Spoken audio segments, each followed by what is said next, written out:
खुशामदीद दोस्तों, मैं आज आपको सुनाने जा रही हूँ जावेद अख्तर साहब की एक बहुत ही खूबसूरत गज़ल।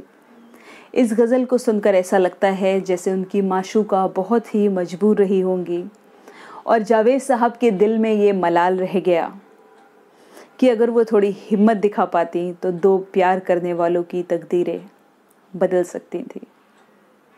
अर्ज़ किया है, अब अगर आओ तो जाने के लिए मत आना, सिर्फ एहसान जताने के लिए मत आना।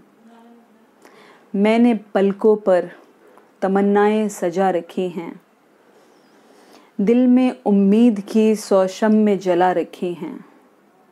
उन हंसी शम्मों को बुझाने के लिए मत आना। अब अगर आओ तो जाने के लिए मत आना, सिर्फ एहसान जताने के लिए मत आना।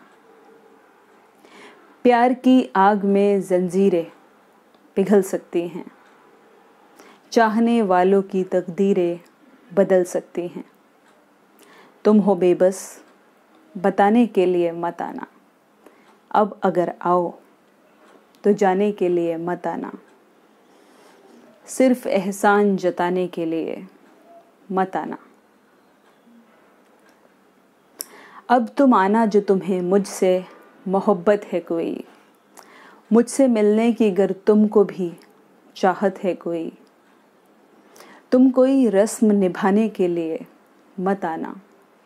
अब अगर आओ तो जाने के लिए मत आना, सिर्फ एहसान जताने के लिए मत आना। दोस्तों, अगर आपको ये गज़ल पसंद आई तो इस वीडियो को लाइक और चैनल को सब्सक्राइब करके मेरी हौसला अफजाई कीजिए। मिलते हैं अगले वीडियो में। बहुत बहुत शुक्रिया।